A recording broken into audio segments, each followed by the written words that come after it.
Hey, before I kick off the podcast, I just want to shout out Next Door Clothing. Next Door, a clothing brand based out of Bondi in Sydney. They're making really nice jeans and shirts and hats. So go and check out their full range at nextdoorsydney.com. They're also artists, so you can go and check out a range of art. They put on rad parties, and I love what they're doing. So nextdoorsydney.com for the full range. I'm having a good time. You are? Yeah. I can tell. And we are rolling too. Terrible happy talks. Terrible happy talks. Terrible happy talks. Terrible happy talks. All right, man. Whew. That rain was hectic. Oh no, it's always hectic. I mean, it's a rainy season. I mean, it's okay for me. Like, I mean, I'm prepared for it. I'm not. Okay. I was freaking out. I thought all my gear was going to get ruined. Yeah. Anyway. All right, and we're rolling. Today's guest is Rizal Abdulhadi. Yes. Rizal is a uniquely talented multi-instrumentalist, singer, songwriter, instrument builder, music producer, and social activist from West Java, Indonesia. He dedicates his time and career towards creating real social change and promoting creativity both in Indonesia and globally.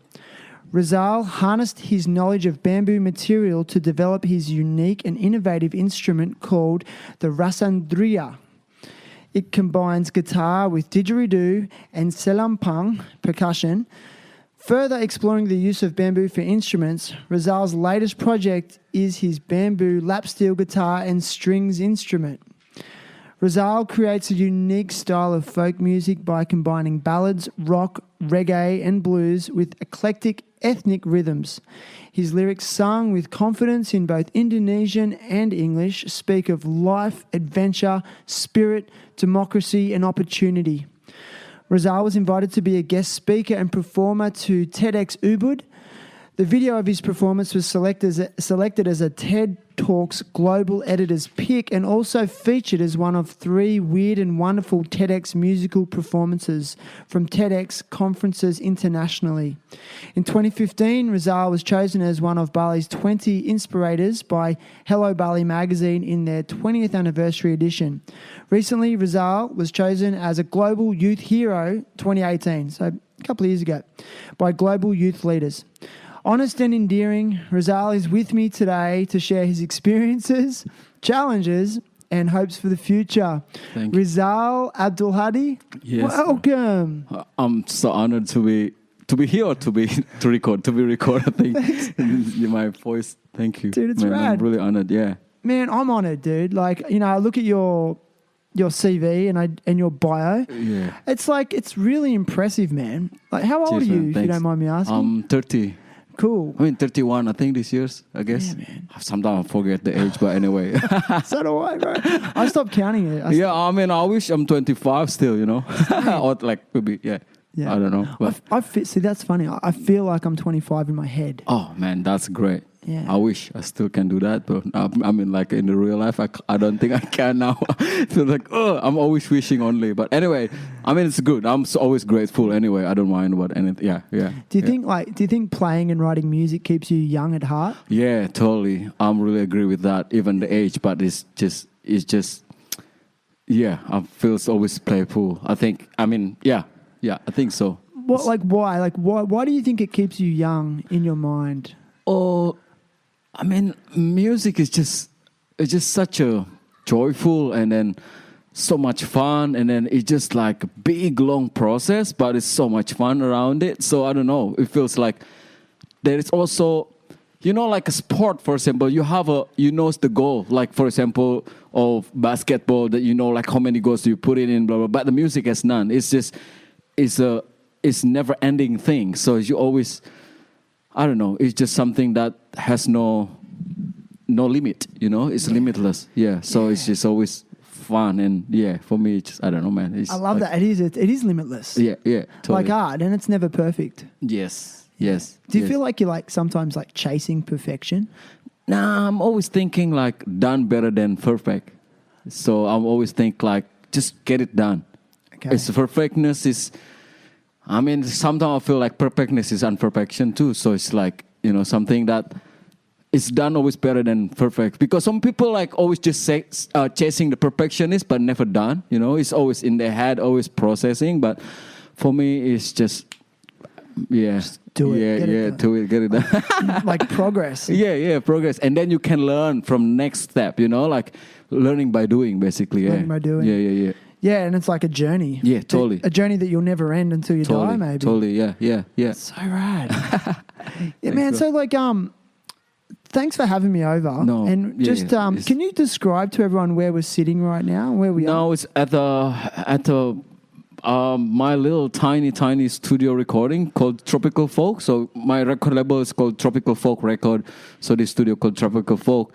But actually, this studio is not just a recording album, and also we have things. I have a little tiny company also called That Bamboo, which is we produce making bamboo instrument and sometimes sunglasses or like some merchandise or some like handcraft things made of bamboo. So this place is just like a little Balinese compound, which is like we have 4 rooms here, and then for guests and also for recording, and then the other one is for making instruments and stuff. Yeah. So like you got a workshop out the back. Yeah, we got a workshop, bamboo workshop. Yeah. To build an instrument. Man, I can't contain my excitement because I'm sitting here looking at you right now, and on the right hand side of you is one of your beautiful electric bamboo guitars, but it's actually a Rasendriya. Yeah. It's my invented. Can you like, for those that are unaware of what this instrument is, like, can you describe it to everyone? Like, what is it? It's more than a guitar. Sure. Yeah. It's actually, it's combining between guitar, didgeridoo, and percussion, or I call it celempung because where I come from, and it's just combining instrument because I'm kind of like one man band that I play more than 7 instruments at the same time. And then I need to think about like what instrument that's sort of easy for me to travel with. And then I was grow up in small village in West Java that bamboo is a part of my life. That since I was still, all the ceremonies and the food and everything is always related with the bamboo. So, and then I come up with the idea to make something anew, which is can combine a lot of instruments become ones made of bamboo, of course. I think way before everyone start talking about like bamboo is the greatest materials and sustainable, way before that, we never even thinking about it because we live with it, Yeah.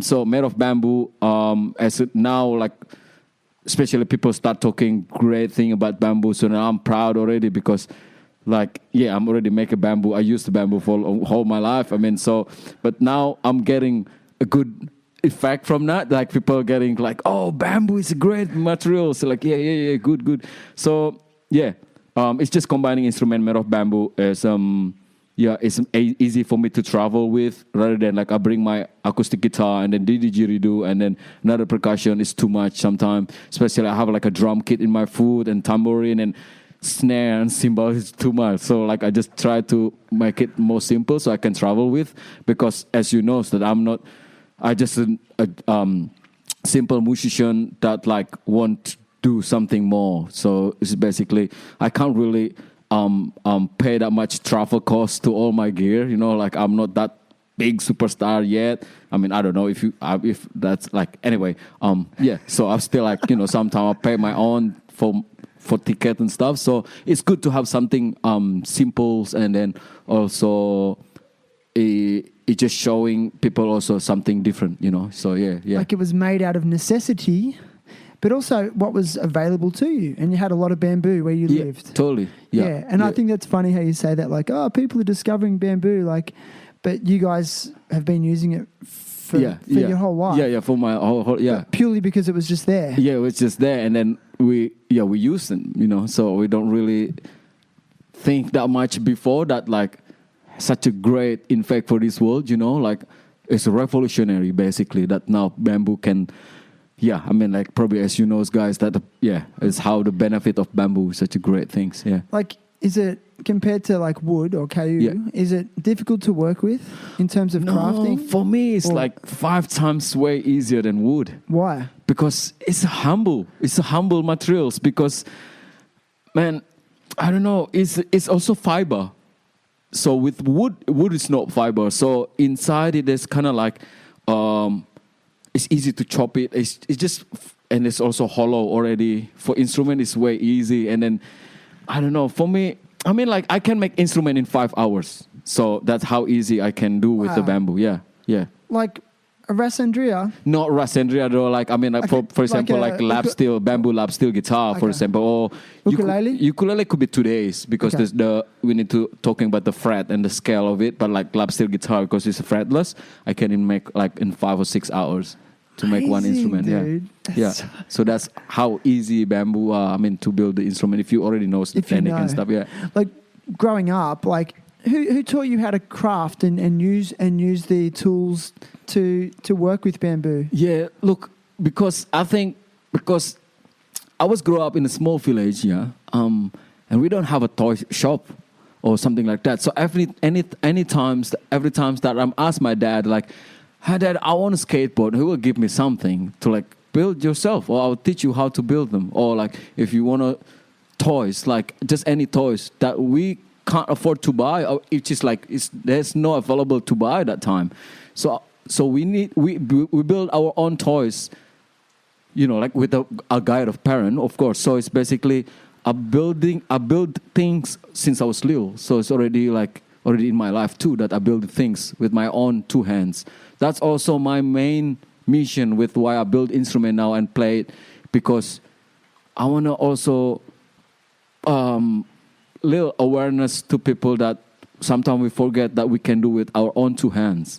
Like we always buy things. Like if you want something, straight away you think like where I can buy it, where I can get it, not like how we build it, how we make it, Here's a question though. Why do you think people think that they can't make things? I mean, that's a capitalist does. And it's like all the capitalism people, I mean, the big company, what they do is to make us a consumptive, like either aware or not that we are consumptive now.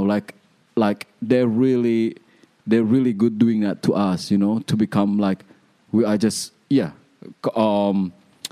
what is consummate or consummate? Right, yes, right. it's like consumers. So like we just like, all right, I want a new cloth, then go to the shop. Oh, I want to, or go to online and stuff. It's just like things that we forget that we can do with our own 2 hands.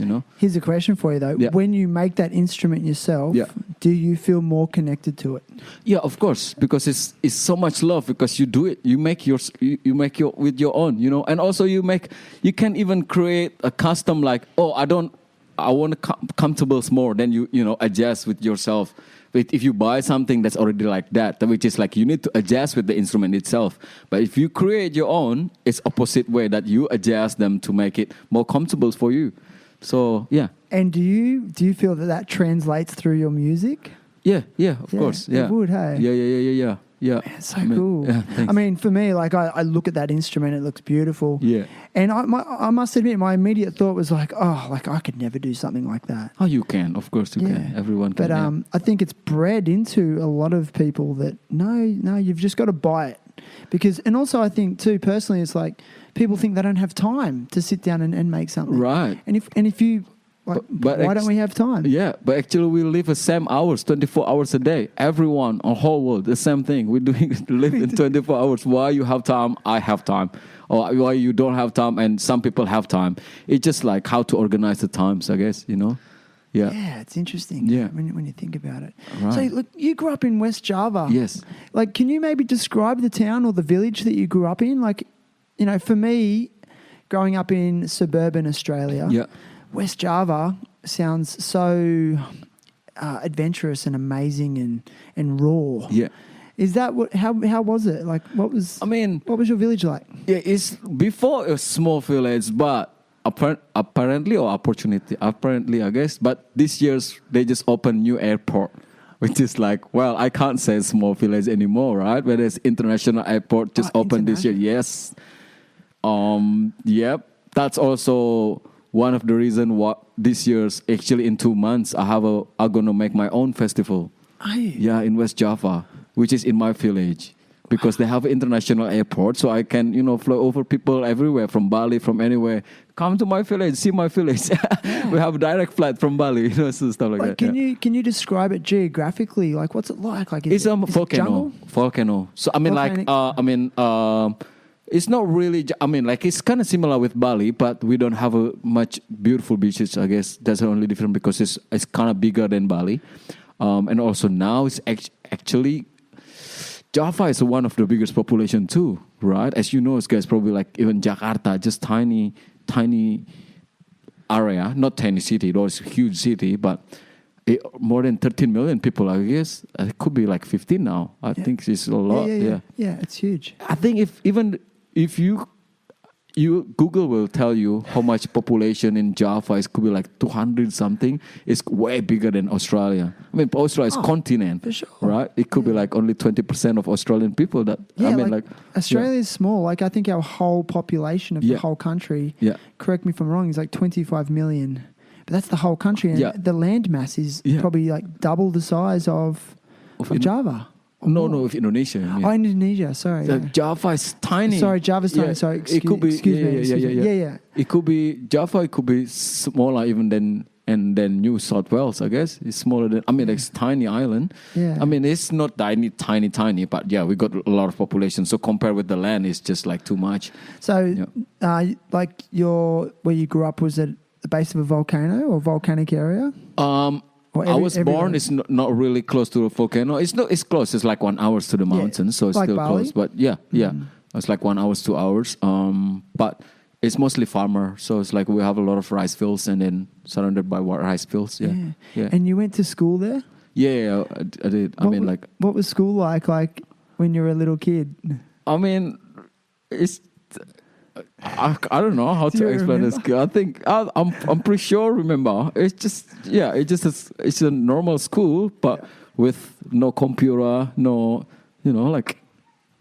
And I walk to school like more than 30 minutes every single morning and come back another 30 minutes because it's just walking distance. Seems like walking distance, but now I'm pretty sure that we need to drive a bike to get there. But when I was little, I just walked there, and then. I have a really great childhood. Yeah. So I think I'm pretty grateful. Yeah, so you have good memories. Yeah, totally. Of school. Yeah. So you went to. But I don't have the memory of the photo and stuff because I remember because my house is near the big river, and one day there's a really big river. It's kind of flood, so all my photo when I was little and stuff is gone with the water.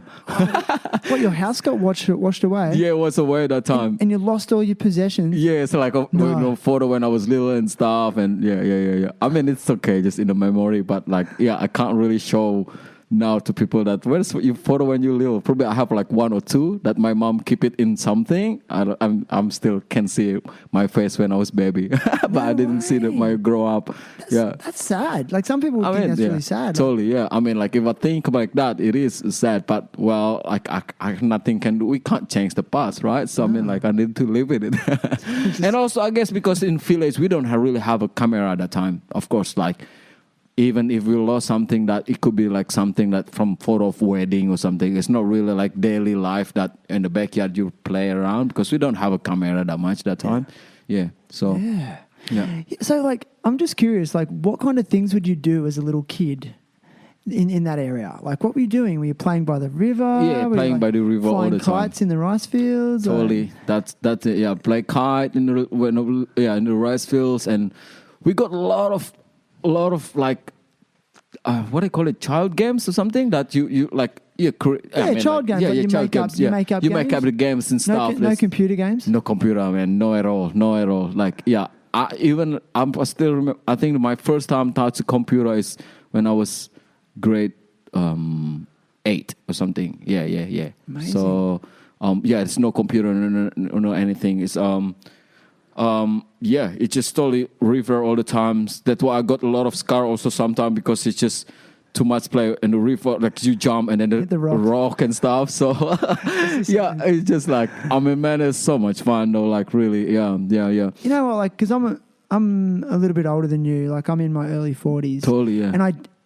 And we just missed the computer game generation. Yeah. Like we didn't have a computer or computer console or game console. Yeah. And I'm so grateful because my memories of my childhood were playing in the river and finding things to jump off into the river. So we're looking for cliffs to jump into the river and stuff like that. And so many like just fun adventures. So I lived near a bushland and this beautiful river called the Shoalhaven River, and we were just always looking for adventure, you know. Totally.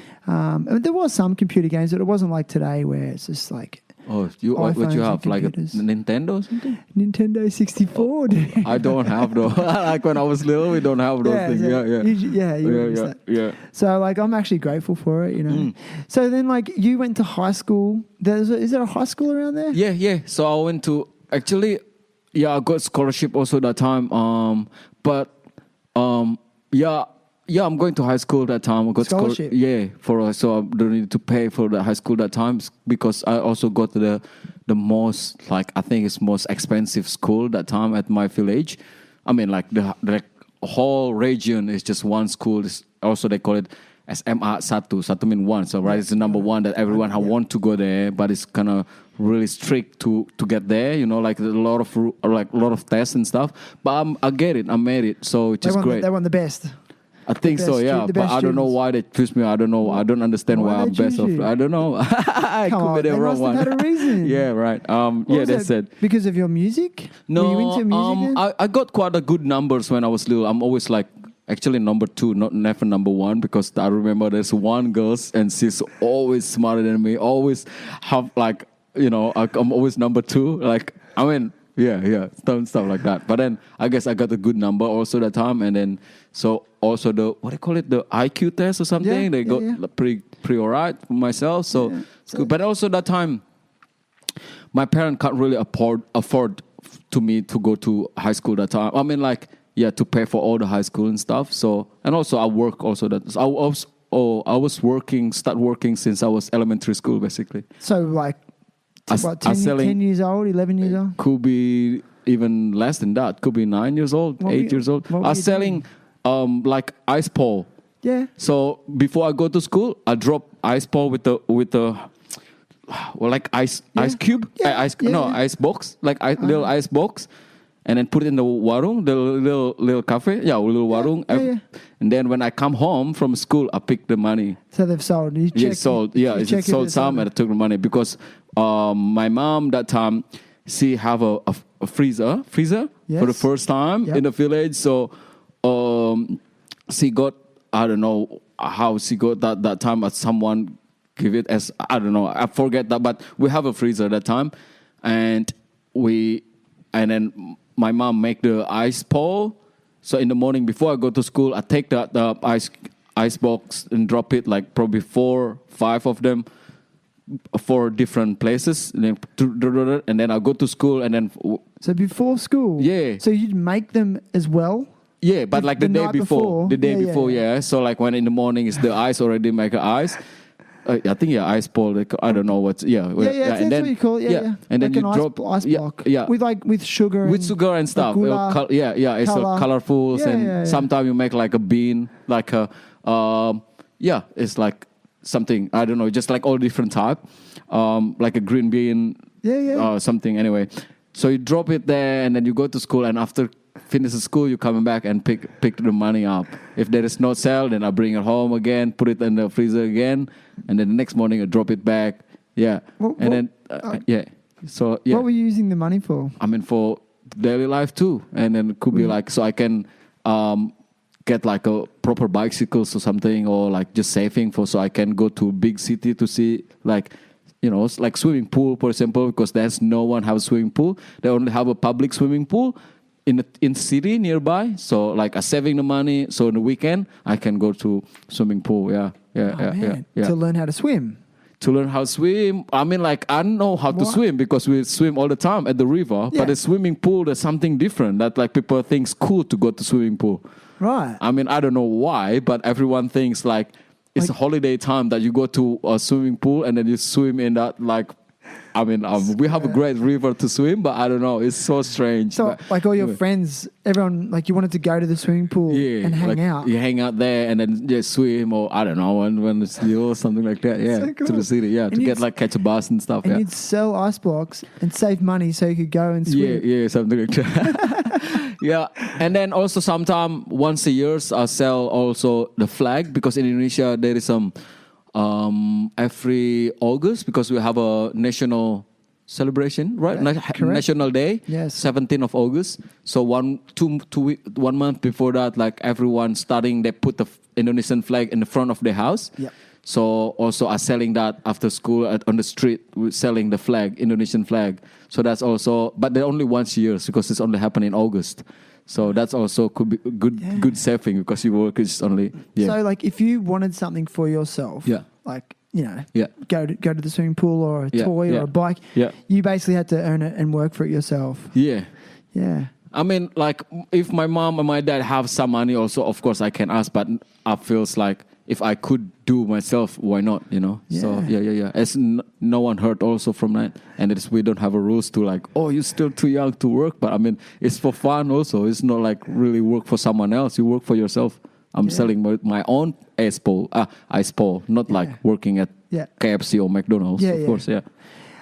So you got selected into the good high school, were you a good student?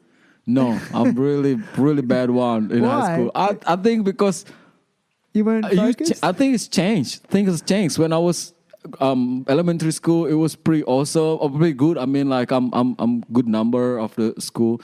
But then when high school, things has changed. Like I'm following like punk rock community. So like more. I think more not extreme. What do I call it? This wild. I guess. Activist. I start learning also about the activism that time in high school. So I start learning all about, like Karl Marx or Leninists or like communist, socialists and all stuff in high school. So I was a bit dangerous that time. I already have a protest when I was high school that time, and it's crazy. And also I joined like all those community to learn and stuff. So I feels like I'm old, too young or something. I mean, like I'm just too young to learn something that the big thing that time. So So you were drawn to punk scene and music, for the music and the activism side of it. But the music is already grow since I was little. So since 7 years old, I'm already performance. And like heavy metal as well? No, then when I'm in high school, I'm starting learning about punk, heavy metals, and before, no, it's just ethnic music. Yeah, so when I was little, I'm already play some percussion. So I was performance since I was 7 years old. So you started music when you were 7? Yeah. Percussion? Yeah. What kind of instrument? Like djembe, doumbek? Yeah, something like that. Like just a little traditional one, kendang they call it. Yeah. So that's when you started? Yeah. Who got you into that? Actually, that's the things. Like my family, none of my family has a musical background. Then no one can play instrument. But I guess because my dad loved music, so he listened music all the. I mean, like he put the music all the times, and so when I was little, I already listened music every morning, and then so that's. I think that's already become in my blood. So I don't really have a family generation music, but because my dad loved music, he always put the record every single morning. That's also changed my life then, because music is always in my ears every single morning and then afternoon. So yeah, that's the reason why I'm starting learning music. And I don't know, it's just starting straight away. The music is just it's the beauty. Yeah. So you were just like, give me an instrument. Yeah, and you were listening to a lot of music. Like what kind of music were you listening to as a young child, like 7, 8, 9, 10, like just like whatever your dad was listening to, or like local music? Mostly whatever my dad put it in. Yeah, it's local music mostly. But there is some like, that's the thing about Indonesia. We kind of like way back about a music internationally, which is like, for example, because I remember that time in Indonesia, we even have a band for like the Beatles coming to Indonesia, Rolling Stones and stuff. So we don't really have access to listen to those type of music. But then when I'm start growing up, like probably 6, 7 years old, and the pirate music start coming. I think, I don't know, someone start burning the city, so we start listen other like a Beatles and stuff. But I was more into Indonesian music that time. Yeah, you were. Mostly. Yeah. Oh, cool. So I'm only knows like all the international band when I was, could be high school or could be university. I'm start listening like Bob Dylan and stuff. I only knows him when I was high school, university. When I go to uni, and then I'm start also like, internet there that time starting. So the Western influence you didn't really have access to till you were in your teens. No, yeah. And that was through like pirated music and like burnt CD, like copied CDs and stuff. Yeah. And that's what we used to even do in our country because we couldn't afford. Like when I was a teenager, I had no money. Yeah. So we all the music I had was just copied off someone else. One person would buy the CD, and then we'd all copy it, like 10 each, you know. Or like you record in a tape, right? And it's like in radio, so we just like press a record, and so you can have a tape cassette, right? Yeah. That was good memory too, right? I mean, like this day now, there's Spotify and everything. It's just like it's too easy. Yeah. That's cool. So like high school, would you? Okay, even though you said you weren't a great student academically, yeah. Like, was it a good time though? Like, did you make some good friends? Did you start to discover who you were as a person? Totally, yeah. And what did you discover about yourself as a teenager at high school? That you wanted to be, would you say political or active? In high school, mostly I do like, of course, I'm learning about all the social, kind of like social movement and stuff, but also I was learning about, so I've joined a group, it's a forester club. And then my forester club is changed my life basically about forestry club or forester club. Forest, it's like people who love being like learning about the forest. Oh, yep, gotcha. Forest, Yeah. I don't know. Yeah, I got it. Forest club is it? I don't know. Yeah. Or like a wilderness society. Something we like have a similar thing. Like organization that like people learning about how to mountaineering or climbing the mountains and survive in the mountains and stuff like that. So that was changed my life. Why? Because when they have the test to get in to become a member, it's really hard. Like I feels like more than harder than military that time, because they said like the natures could be way stronger than anything, which is like you don't know when suddenly big thunder or suddenly storm or like landslide. So you need always to be ready, you know, like it's not like war that like if you military like war that you know it's like where's the war are, but in nature you don't. So that time, I'm always learning about prepare and then knowing yourself. So mostly like I find myself when I was there, that I find myself like who I am and aware like my capability are and stuff. So my first club was called Ganapala, which is Ganesha Pecinta Alam. That was changed my life, like Crazy. even day now. Yeah. So it's like 3 days that time. It was so hard, like I got 1,000 push-up every single day, and then it just like really hard. And then, but that time, like I know like how strong I am. And after that, I feels like, man, I did this test, but not many people does that. So I feels like I'm stronger in my heart, in my body.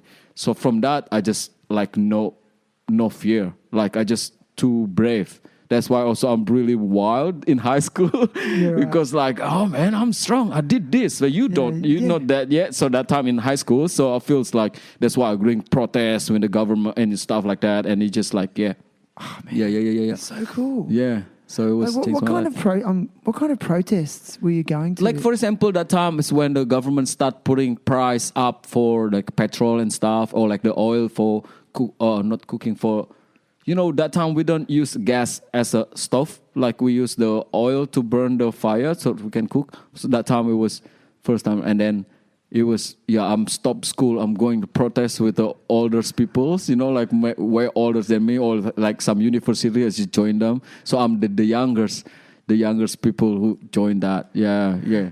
Okay, here's a question for you. What was the first band you were ever in? Band? Yeah. Like a music band? Were you ever in a band? Like, what was your first band? I got a lot of different bands. I'm sure you have. What was the first one? Like, can you remember? I couldn't remember the name, but the one is called Social Vandal. Social Vandal. Yeah, Social Vandals. Yeah, I don't know why. I think because my high school that time, I got the class of social. So like socials and physics, right? So I'm going to the social one. And you could like, because we love vandalism, and then because I love also, doing vandals, graffiti and stuff. Yeah. So Yeah, it was. I think, and then after that, what do you call it? After high school, I make university. yeah. Before you, I think in the first university, I make a metals band, heavy metals band. It's called Nashid Neraka. So Nashid is actually, it's like Nashid is like a mantra at the temples or something. But Naraka mean hell. So it's basically like because heavy metals. The temple of hell. Not praying, a lot of praying, like a singing, singing at the. So it's singing at the like holy song basically. That's Nashid and people sing, and then Naraka is a hell. So I'm like the one who's singing religiously, but from hell or something like that. It was just like it's just ridiculous because that time also. Yeah, it was just it's some I don't know why I don't now like when I grow up it's such a silly but I mean like it's just experience. Yeah. It's heavy metal too. It's gotta have something to do with and hell. I play drums. Did you play drums? I mean like percussion is always my main instrument for that time. Yeah. I keep always thinking that you'd be the front man and singer, but you're not. You're not usually. No, I'm not really. Percussion's your thing. Yeah, I'm never be in the front man of the band that time, but then. Maybe I have like 8 different bands that time and it's never get what I want, which is like, and it's so hard to bring in like forward. I always like people have their own problem.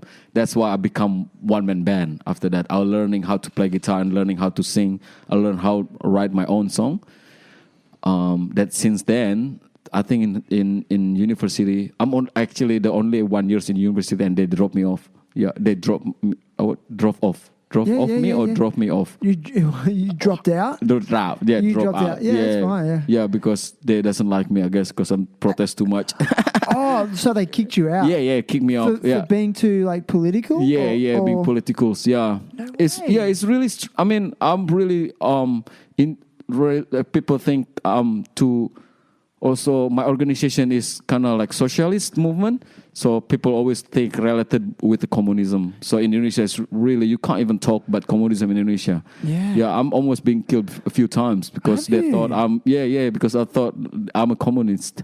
By who? Who's trying to kill you? Oh, just because I joined an organization and an organization we build some political party, which is we not really got election, not even elected yet, got the election in national election, but because it's too activists, I guess the government doesn't really like us, doesn't want us to be in, so they're always blaming us to do so, like really bad name or something like, oh, they're communists, they're blah, blah, blah, blah, something. Like it's easy to blame you. Yeah, but right. We are not communists at all, but like, they're just blaming us or something like that. So wow, yeah. Like they think you're too dangerous. Yeah. But actually not. Yeah, it's the government things, man. Yeah. As you know, since politicals. I mean, politicals is just like, for me, it's always said a piece of shit, man. They're really like, I mean, they're just too capitalist and they don't really look after the country anyway. They just look after their belly. So that's always happened. Even the day now, like. It's always like that. So, do you mind telling us like what your organization is and who you are, like what they are, what it's called? Are you still part of it? Still following, but not like really part. So I was working like more than 2 years at a political party called Partai Rakyat Demokratik, called PRD in Indonesia. It's a democratic Partai Rakyat. Democratic People's Party or something. Gotcha. That's it. Yeah. And they was actually they born 97 because 98 there was a big revolution in Indonesia. So that's what a big part of the when Suharto, the second president dictator, the one of a big part to ruin that his fascism that time. So and PRD even till now, some people still thinking like we are communists, but actually we're not. You know, like we just want to be. What's the agenda then? Like, what are you trying to achieve? It's more to be. It's like, for example, now we really have a lot of a mining company. I mean, we have a mining place, but now they never belong to Indonesia. They sell it to like their Exxon Mobil, ConocoPhillips, What else? That's multinational companies that take from the land, and then take the profits to another country. So one of the main things that we want is to nationalist those mining, so we can, because Indonesia is so rich country, man. It's really rich, resource country. Rich. Really the land gives the land, and gives everything. But why we are still third world country? Because the government still not thinking about it. Corruption at the top. Of course, man. It's one of the biggest corruption in the world. Yeah. Could be, I'm saying. And that's why rich people are getting richer and the poor are getting poorer. Yeah. It's really interesting to hear that, because in Australia, it's the exact same thing, except we are still managed to maintain I guess what is considered a first world standard of living. But our economy is actually close to third world, because it's the exact same thing. Multinational companies come and take all these resources out of our land, and they rape and pillage the land that is actually owned by the traditional Aboriginal people. Okay, and then those resources are sold off for profits that go to other countries.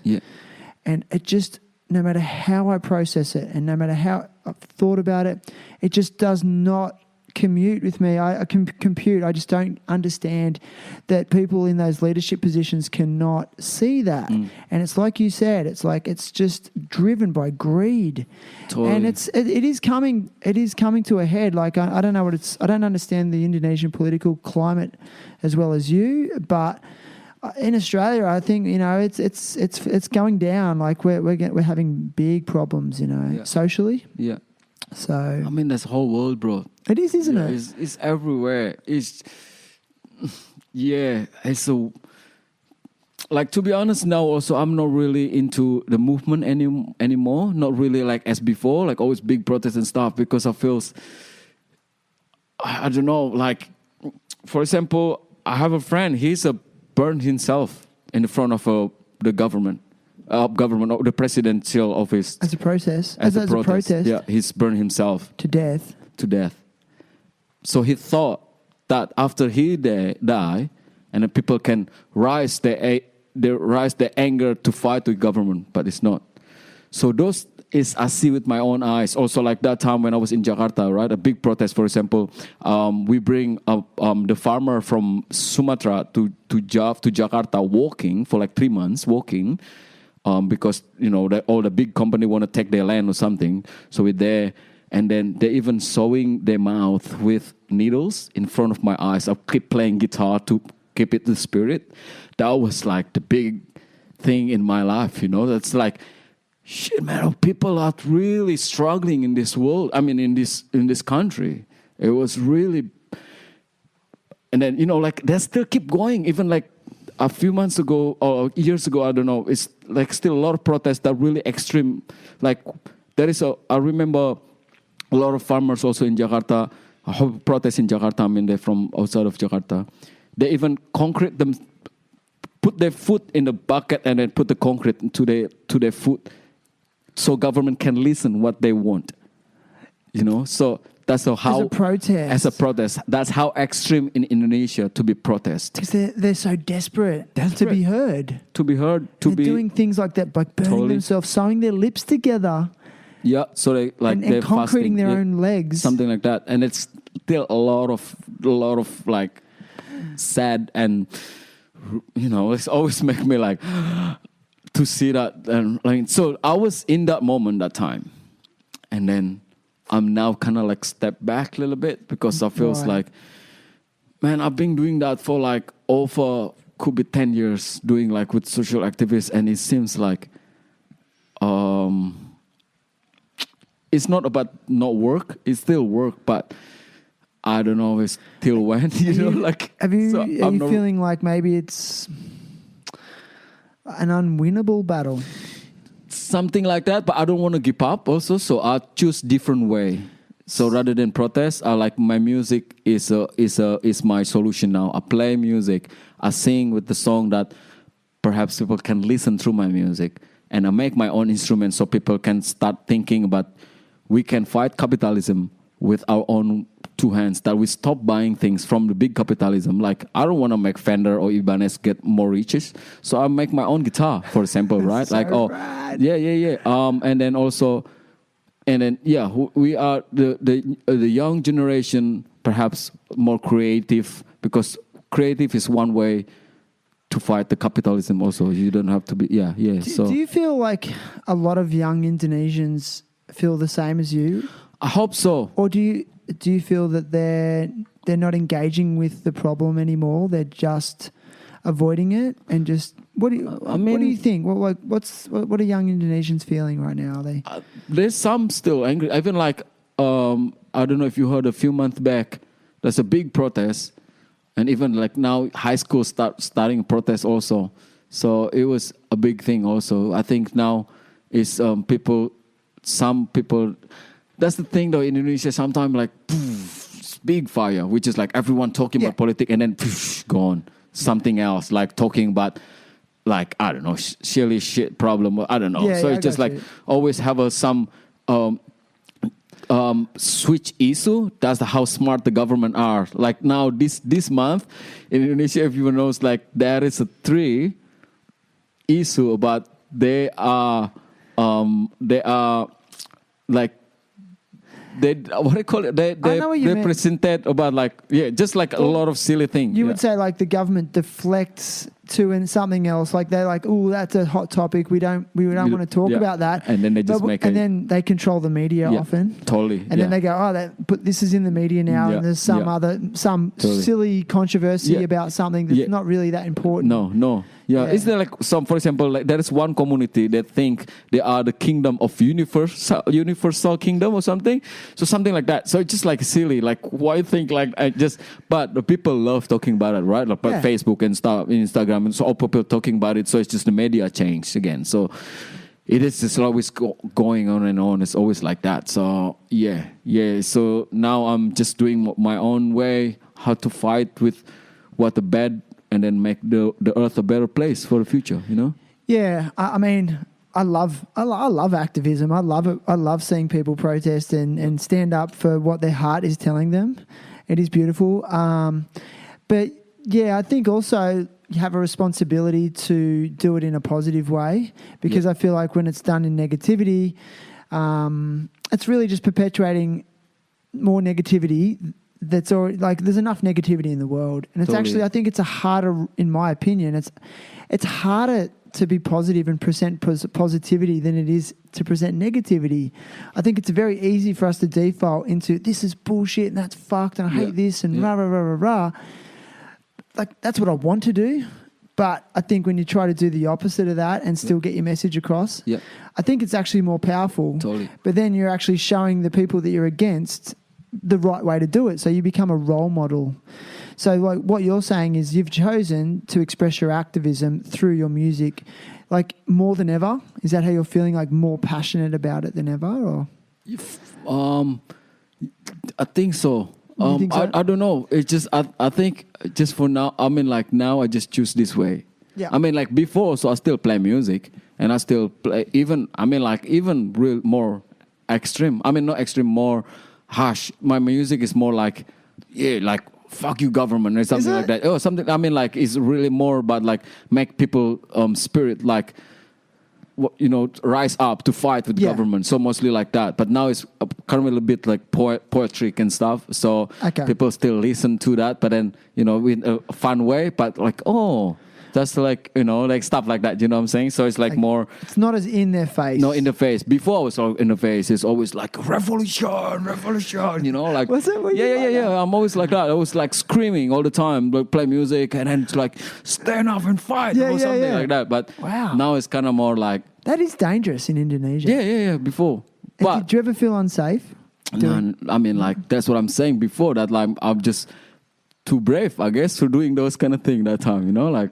Because I know my capability that time. No, I'm strong. Because of the forestries. It could be like, yes, it could be. And then I just like, push myself to do more. Yeah. So, okay, so you finished high school and then did you go straight to university? Yeah. So you got good grades Yeah. and you're able to get to university. Yeah, and then one of the 5 biggest university in Indonesia also. Really? So it's like, yeah, it's And you number said 2 or number you said 3. you're not a good student though. I don't know why though. I got that. I think that's lucky, a little bit I don't lucky. think so. I don't so I'm lucky, but then I'm choosing as a literature. Yeah. Literacy? Literacy. So that was your subject at university? Yeah. Because Only one. that was actually one of my questions. Like, Yeah. your Bahasa English is really good. Like, when did you start to learn how to speak Bahasa English? Could be like 6 years ago.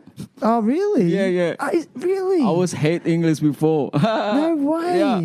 So what happened? Deliberately hated English. I Like, really didn't want to hate learn English. it. I don't want to learn it. Why? Oh, just I have a really bad experience with one of the teacher. So one morning, because I was stay up all night. Yep. So I was going to school in the morning, and in the first hours of the school is an English class, and I was yawning, and then the teacher said to me, "Why are you yawning? That's rude. You go out or I'm go out." That's what he said. And I said, like, it's just naturally I'm yawn. I don't know. I can't control my yawning. Yeah. And then fuck it. I don't need English. I hate it. So I don't want to do that. And then I never learned English. That's why also in university it's just 0 number of English because I hate English. Really? Since that, yeah. And I feels like I don't need it. But then as you grow up and then you think like, man, as the English is now a key of the to the knowledge of the universal language. I mean, like, So you see it as important to know? Yes, that time. And then I said, no, because I can't learn more if I not learn English.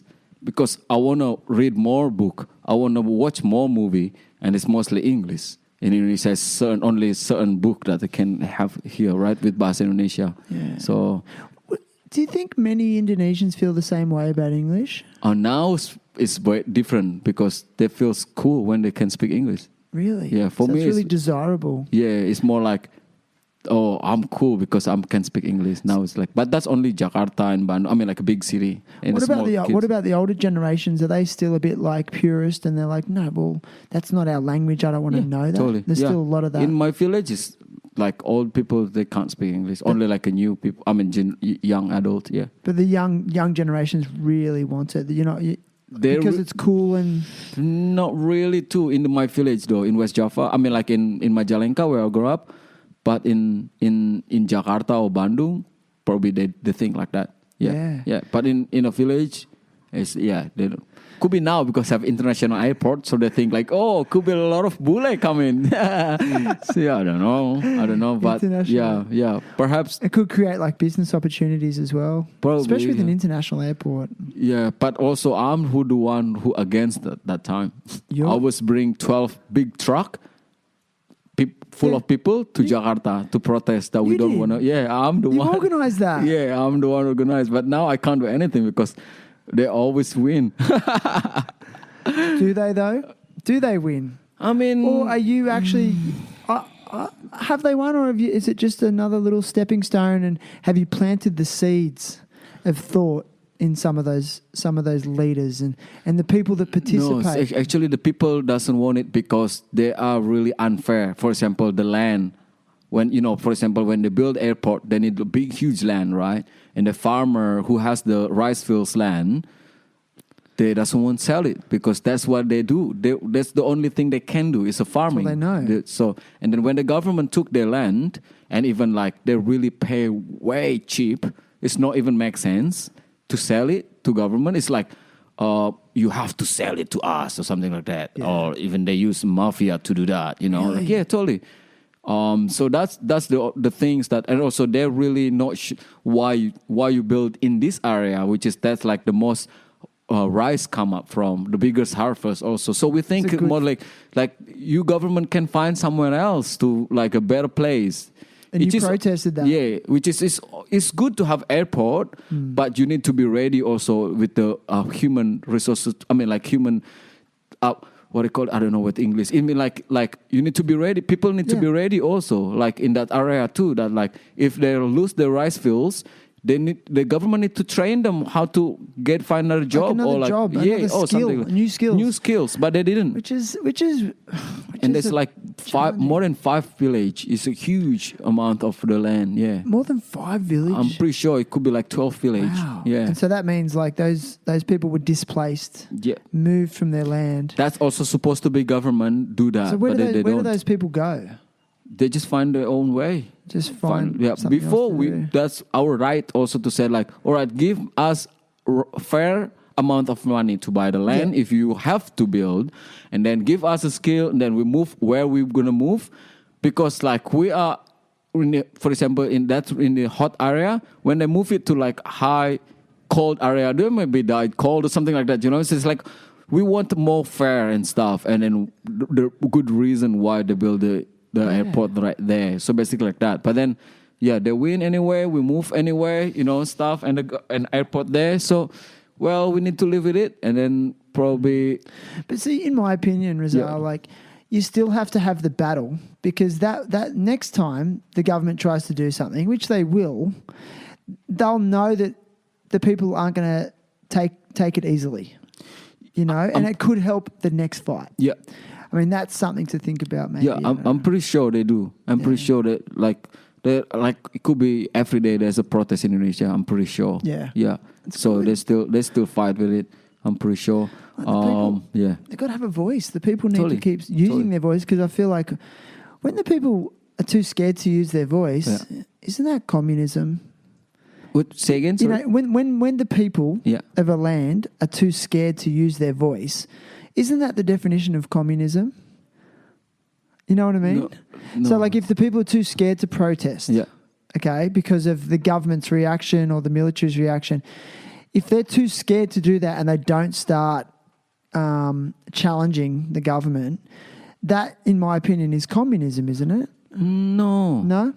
I mean, is it in context of Indonesia or is it in the world? Really? No, I think communism is more about that there is equally. It's basically, that's the thing. It's like for me equality. So it's like basically for me it's still utopia about being 100% communist, because for myself, if communists only happen when people are 100% aware when you enough.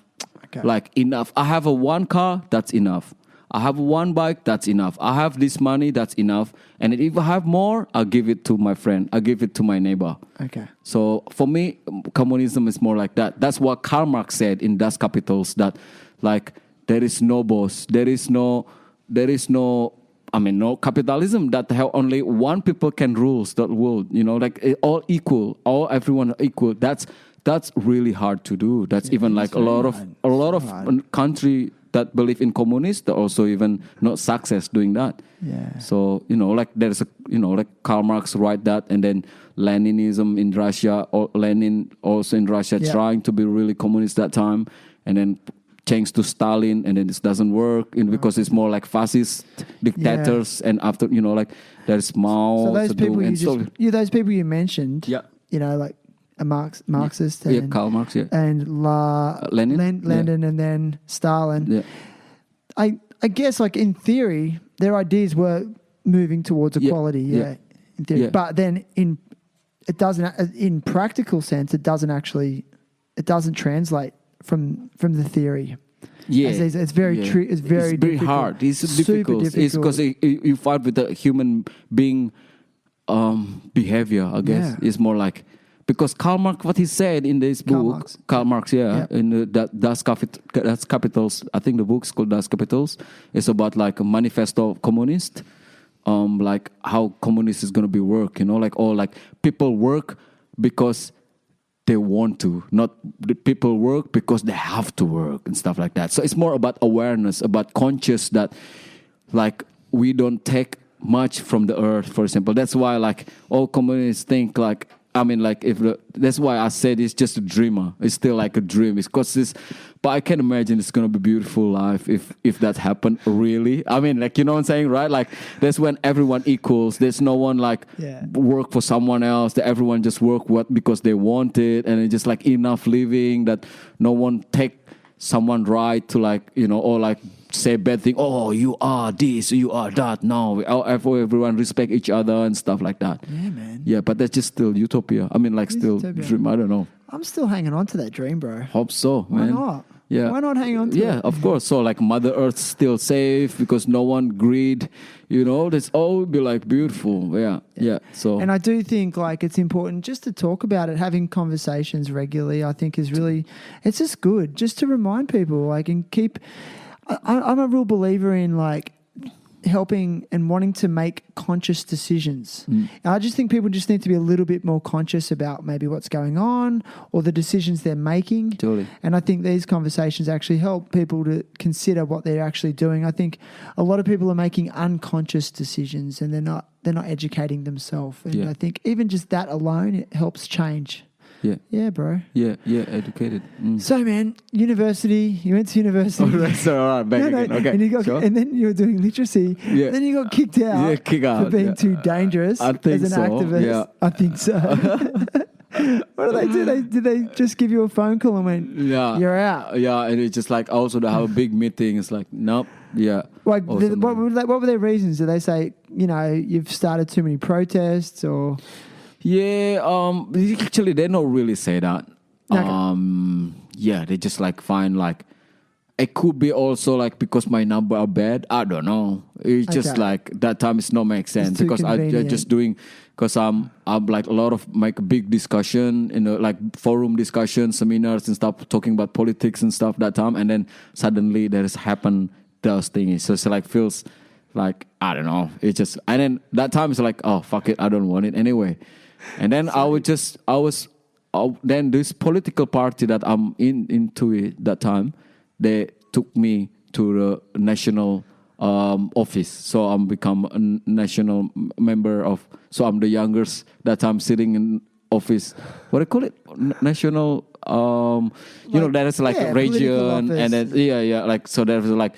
All this national and like province, state, and then stuff like that. So I'm in and then local, and you were at the national level. Yeah. I mean, like I work there. Yeah. Wow, man. As the cultures, I mean, in the cultures sub. Really? So talking about the cultures and music for more than 2 years. Wow, man. Yeah. Did you enjoy it? To be honest, no, because it just.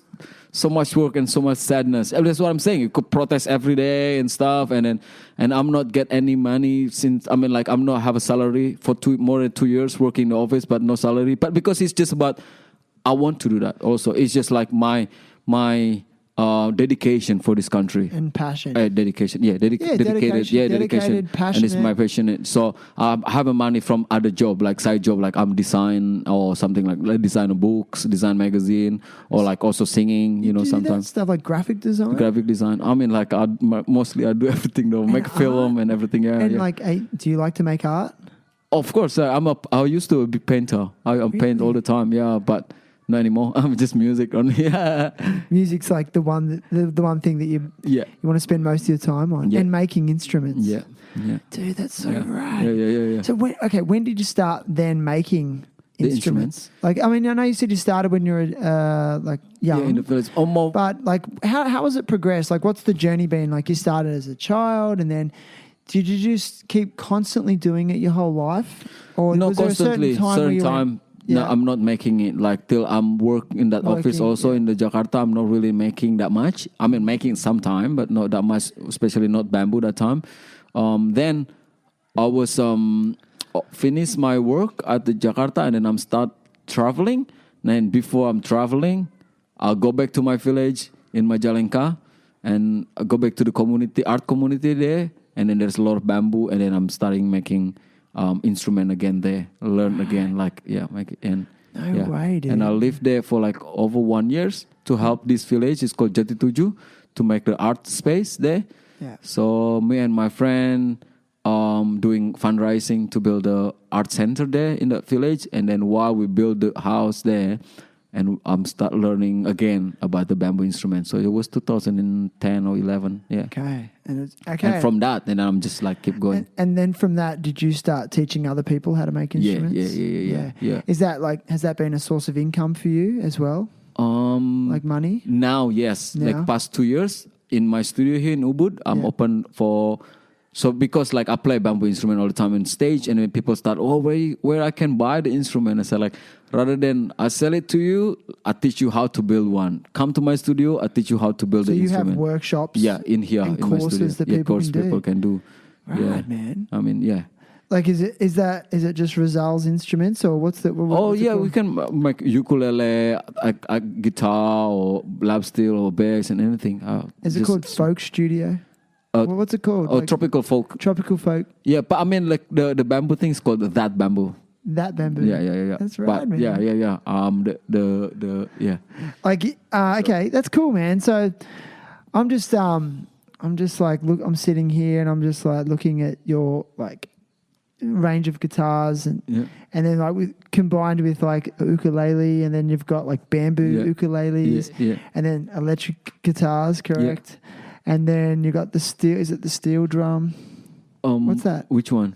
Oh, is that the steel one? No, that's a national guitar. It's national guitar. It's like a dobro. Oh, dobro. Yeah.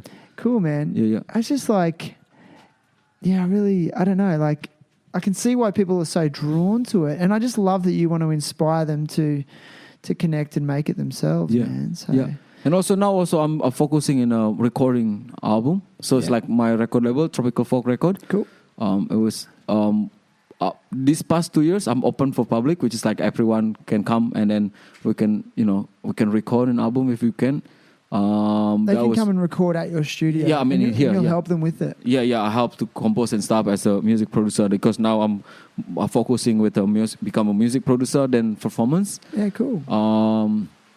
Only sometimes do tour, then I perform when I'm wanting to tour. I'll play in the festival, but rest of the time I just recording with a musician.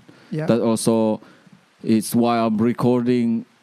In the past 2 years, I record more than 26 albums in this studio recording.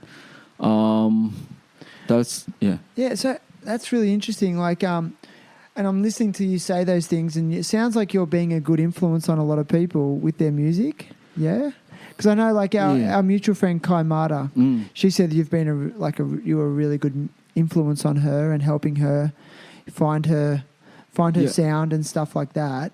Yeah. Who would you say your musical influences are? Oh, I have a lot. Go. I'm curious. There is one guy. His name is Ari Julian.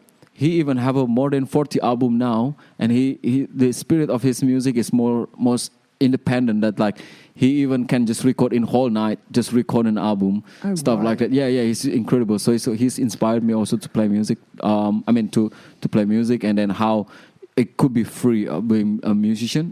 Like doing the recording album, because so much possibility. And also like there is Saung Jabo. Also he's inspired me. Just like a lot of... so many. Yeah. I've seen video of you playing, okay, with the Rasendriya. Yeah. And you also use a harmonica. Yeah. And the sound of the didgeridoo is, for me, is very profound, because, as an Australian, I've always really identified with the Indigenous culture, and especially that instrument. It's something... And so when you were playing and playing the windpipe or the didgeridoo part of it, and that, like for me growing up, and even in recent years, like there was a musician called Xavier Rudd, and it just conjured ideas of him, because he was a one-man band. He did it differently to you, obviously, but he had the stomp box and he was just doing everything, and it's just super cool. Yeah, super such a cool dude. Engaging. Yeah. So you've toured Australia? Yeah, been three times. Played some music festivals there. Yeah. And also, I was have a chat with Xavier Rudd one night. We have a dinner together talking about the instrument and stuff. He's such a cool dude. Yeah, he's also inspired me. I was going to say, has he been an influence on you? Yeah. For the music side, yes. That like his lyrics pretty good, and his movement and stuff. Yeah. Cool, man. Yeah. And then I noticed that was it last year? Or the year before, you travelled Europe? Oh, when was that? It was Russia. A Russian tour, Eastern Europe. Yeah. How was that? It was great. It was just like the one thing that I'm not really unexpected is it's cold. How'd because you it's summertime. I Yeah. thought like, so I bring, because my life is always t-shirt and short, right? So that's why only I bring, because it's like, oh, summertime, all right. So I bring my short and t-shirt. Lucky I bring one Levi's with me. So it was like 8, 9 degrees every single day. So it's too cold for me. As a tropical boy, man, it's mad. Like I'm really hard. Dude. Yeah, it's too cold for me. Yeah. And how long have you lived in Bali from West Java? Like, how long have you been here? I moved here 2014. 2004. Yeah, I was living in Australia also for like 1 year at that time, more than 1 year, still a bit. Then, but TEDx invited me, and Bali Spirit Festival invited me, and Ubud Riders also invited me to play. And I'm coming back to Ubud all the time. So I feels like, man, Ubud is mad. Like I don't know, it's just such a home for me. It just felt like home. Yeah, and I don't need a visa and stuff to live here. So that's why I moved to Ubud. Yeah. And there's a lot of inspiration and creativity happening. Totally. And then you met a lot of people, you know, like you met great people here. You don't really need trouble that much. You just met new people every single day. Yeah. You could, Progressive thinkers. Totally, yeah. Like-minded. Yeah, I mean, that's what I am really drawn to Bali about in general. Yeah. I love that. I mean, even the fact I'm talking to you right now. Oh, like, man. Yeah. It's just rad. Thanks, I would never yeah. get that opportunity, in other parts of the world. Man, listen.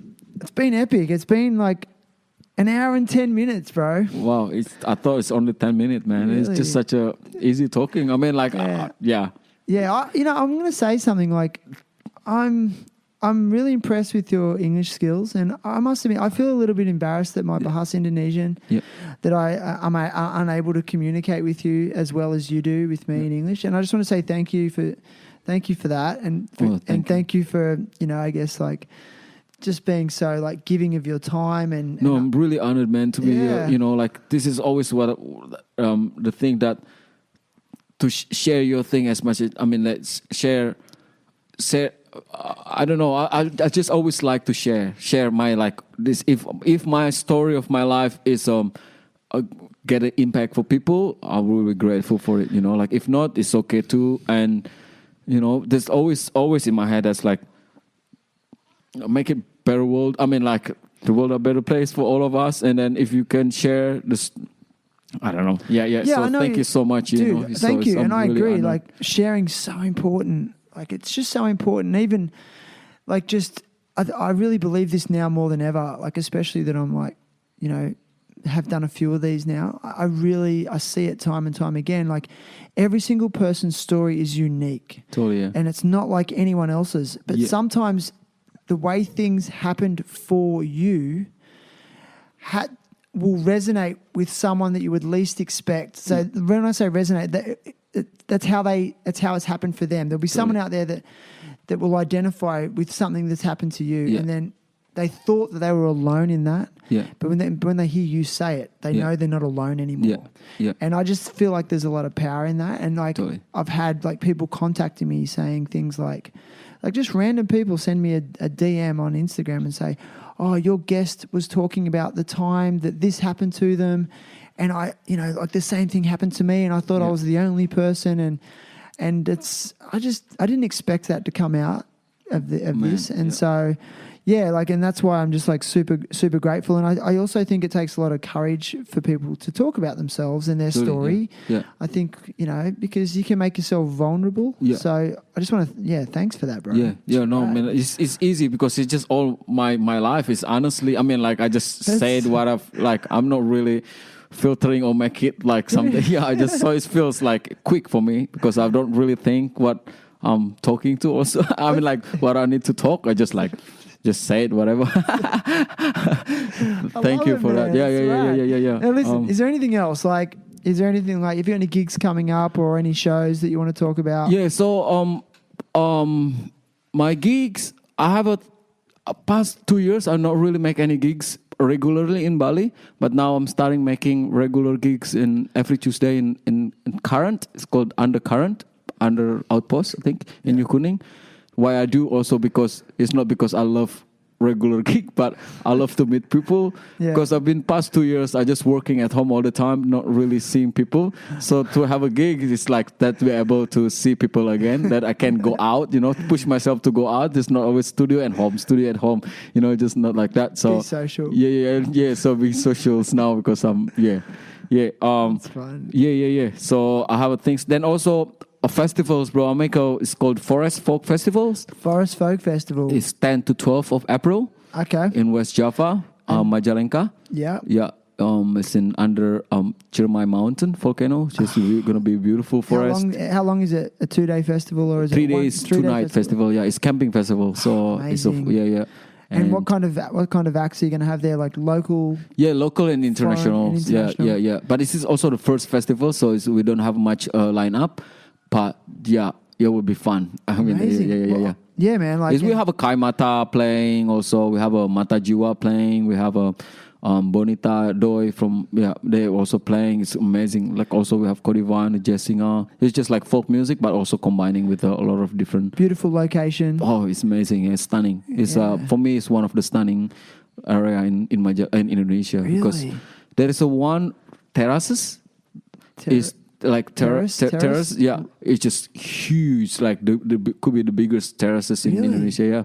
Rice terrace? No, it's a vegetables. Vegetable terrace? Yeah. It's a beautiful scenery, and Check out, and even you can see in YouTube, just Forest Folk Festival video teaser. Yeah. I'll get the link off you, and I'll put it in your show notes. Yeah.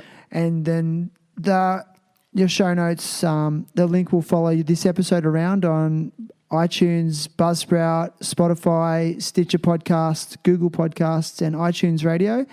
And you can go and check out Rizal's music, and I'll also put a link to his website in there. Thank you very much. Anything else you'd like to put on there. Yeah. But I kind of feel like the things you're talking about is you're promoting a certain cause as it is in various ways about equality in Indonesia and things like that. And expressing your activism in positive ways. Like I think they're really good messages that you're sending anyway. And also being not consumptive though. Like try to be more creative than consumptive, I love that. Yeah. So be more creative. Build your own things, starting with, stuff like that. Yeah. So true, man.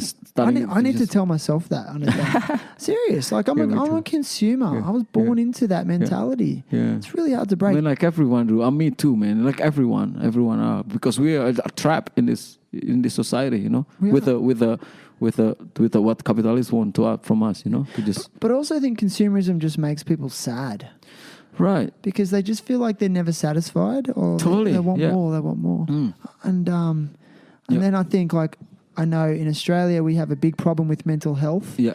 Many people suffering from depression, anxiety, and things like that. And I really think that's all driven by consumerism. Yeah. People are feeling sad.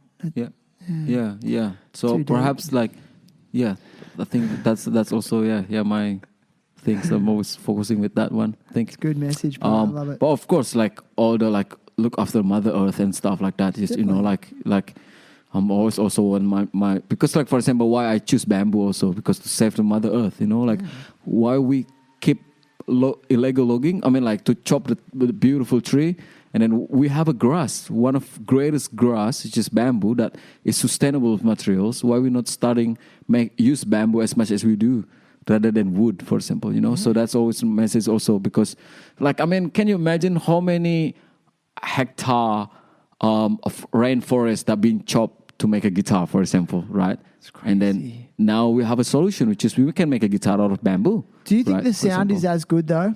I play in a huge stage, small stage, it sounds okay. And then that's mean it's good, right? Yeah. Cool. Yeah. So it's always possible. And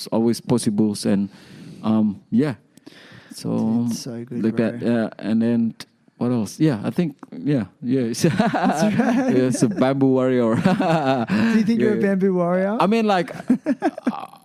Let's cool. I just believe in bamboo. Bamboo can change the world too. Yeah, man, I love it, brother. Bamboo can change. Thanks. Yeah. I speak to a lot of people about bamboo where I work, right. and man, I believe in it too. But I just believe in it. It's like utilizing the resources that are sustainable and accessible. Totally. Yeah. But listen, man, I've got a thing where I want to give all my guests a gift of some type. Sure. And I'm a one-man show, Yeah. and I don't have a lot of money, and but I just want to I give this to all my guests because you've now been on the show. You're like a Terrible Happy Talks alumni, Yeah. so you get the sticker. And Awesome. only people who've been on the show have this sticker. Awesome, So if you man. see someone else with this sticker, no one else has got it. I don't give them away. All right, cool. So I know it's only small, bro, but No, man. there we go. Like what you do is, man, is just like, it's incredible, bro. Keep up. Like, Thank you, there is brother. like so many story that has to be heard, like has to be, put it there. So I'm sure you will find like more people's and then more great story and more brother. like, you know that. Yeah. Thanks, man. Yeah, Thanks, yeah. man. And you tell such a good story too. Thank you. Yeah. Dude, listen. Yeah. I'm not quite done with you yet. Sure. Man, I would love it if you played an instrument. Oh, right. Cool. Sure. Yeah. Could you do it? Is there something here you could just pick up and Yeah, I got the acoustic that someone gave it to me. Really? So I can Do you play wanna grab that. it? Yeah, sure. This one? Hang on. I'm trying to keep my headphones on at the same time. Dude, what a treat. Rizal Abdulhadi. Is that mic good there, Rizal? Not yet. Hang on. Let me Okay. tune in quickly. Yes, we've got the harmonica.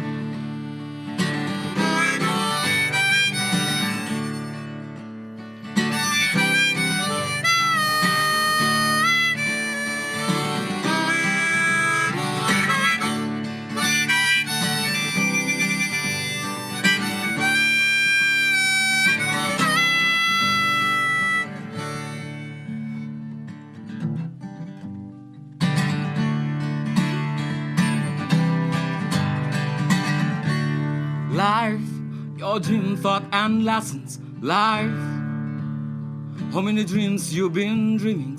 Life, how many thought, laugh, or wanderings. Life, how many lessons, laugh, or learning.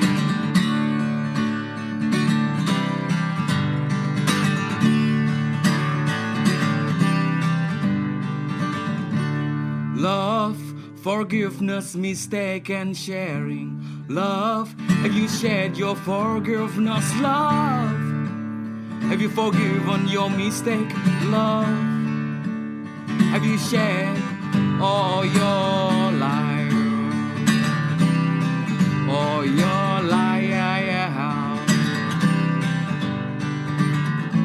Yes, the most important thing is compromise. All beings must learn to harmonize, yeah. At the start of every brand new day, the sun never forgets to rise. And the sun never forgets to rise, yeah. And the sun never forgets to rise, yeah.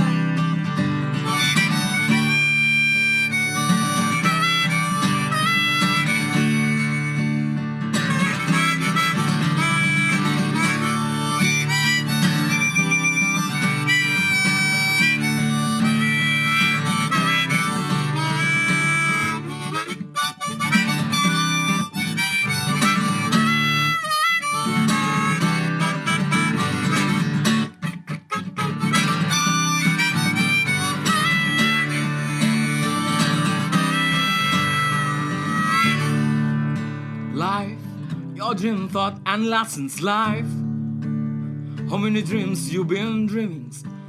Life, how many thought, laugh, or wanderings. Life, how many lessons, laugh, or learning.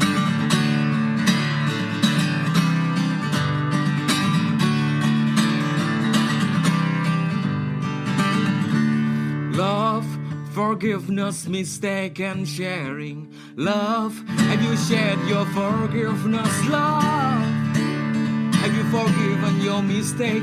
Love, have you shared all your life? All your life. Yes, the most important thing is compromise. All beings must learn to harmonize, yeah. At the start of every brand new day, the sun never forgets Yes, the most important thing is compromise. All beings must learn to harmonize.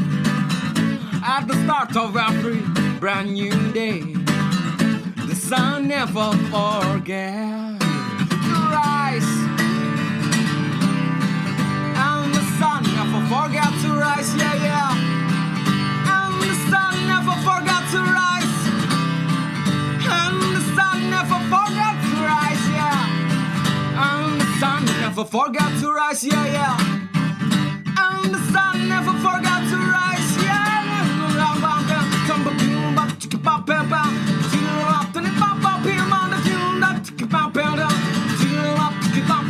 And the sun never forgets to rise, yeah, yeah. And the sun never forgets to rise.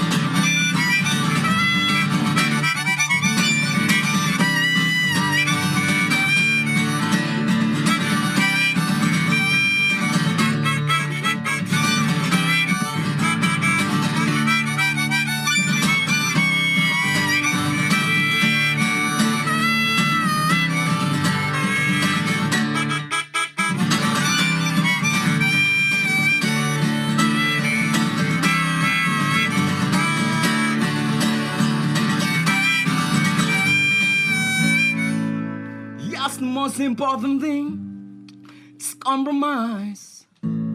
All beings must learn to harmonize, yeah. At the start of every brand new day, the sun never forgets. Yes, the most important thing is compromise, yeah.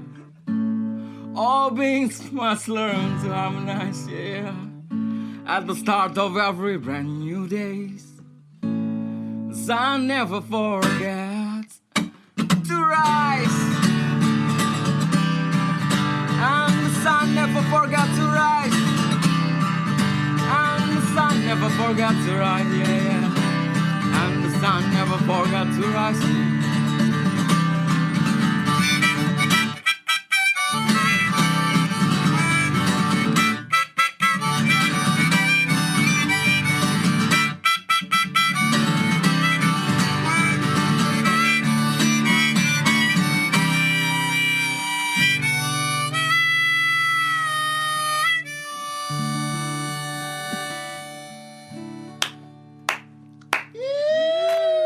High five, brother! High five, Yeah. thank you.